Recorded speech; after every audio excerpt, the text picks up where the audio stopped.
Hi, I'm Max Hefram and I'm a Technical Sales Associate at Omron Automation.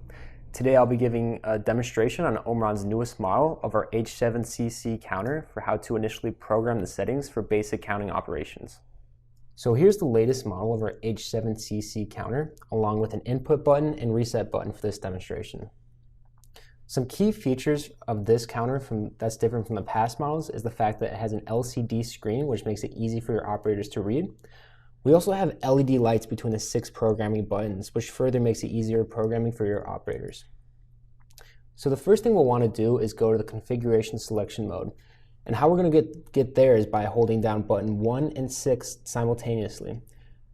And something to mention is that these buttons are numbered in reverse chronological order. So this is 1 and this would be 6. And we're going to hold down the down buttons on these two for 3 seconds until we get to this screen. And this is asking, do we want 1 count or T count? And T count is going to be our totalizer, which is going to keep track of our total count in the background, whereas 1 count is just going to be our basic counting function. So for this demonstration, we'll go with the T count, and how we're going to save this is by holding down the down button on 1 and the down button on 6 simultaneously for a few seconds. And that's going to take us back to the home screen. Next, we're going to want to go to the function setting mode, and how we're going to get there is hold down the down button on 1 and the down button on 3 simultaneously. And this is going to take us to the counting mode, which is counting up or down. And this is going to be counting upwards towards our set value or counting downwards to our set value. There's also other counting variations as well that you can refer to the manual for. For this example, we'll just do counting up.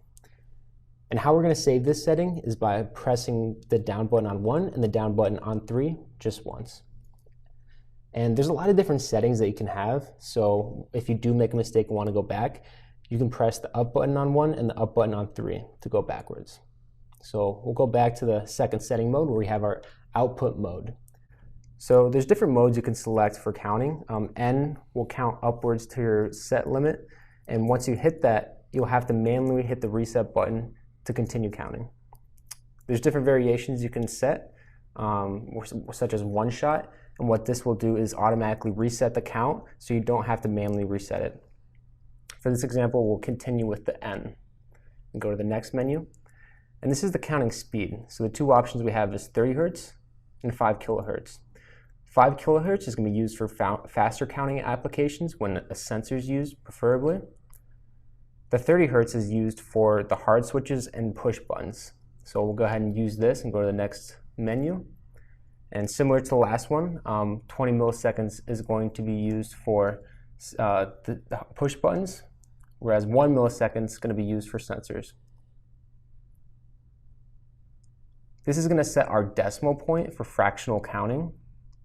This is used especially for counting RPMs on motors, so we'll go ahead and skip this. And similar to the last menu, this is the Prescale menu, and this is going to be used for counting RPMs as well, so we'll leave it at 1. So this is going to be determining our input mode, whether it's NPN or PMP. Usually, if there's no voltage going through, that's when we want to use NPN, so that's what we're going to be using for this push button. This is setting the value upper limit, and this sets the maximum count programming limit for the operator, in which you can modify using these buttons as so. We'll go ahead and leave it as is and go to the next menu. This is the key protection level. So this will allow your operator specific access to certain buttons. So for KP1, this gives them the most access and will only disable the operator from changing the modes. You can refer to the manual for the other key protection levels for more information. So go to the next menu. This is the output inversion, and this will determine if you're using a normally open or normally closed application. And normally open would be for leaving the output off and will turn on once you hit that set value, whereas normally closed means the output will be on and will turn off when you hit that set value. So we'll leave it as normally open, and from here there's other settings we can set, but for this example we'll go ahead and just save this by pressing the down button 1 and down button 3 for a few seconds until we get back to the home screen.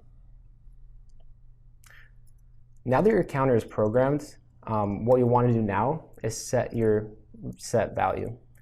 And how you're going to do this is using the buttons right here. So we'll go ahead and set it to 10 as so. And from here, what you'll want to do is reset it, and now it's good to go. So we'll go ahead and give a demonstration. So as the input is being counted, you can see that the LED lights is also showing you the count, which is a cool little feature with this newest model. And as it hits the set value, as you can see, you can't count any further. This is because it's using the N counting mode. So we'll have to reset it, and then it'll be able to count once again. And to access the totalizer count, what you want to do is hit down 1 and down 3, and this will give you your count. And to go back to the main screen, you'll press it once again, and then there you go.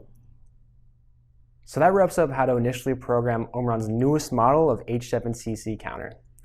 If you're looking to set up any more advanced features, please refer to the manual or reach out to Omron's technical support service group toll-free at 1-800-55-OMRON.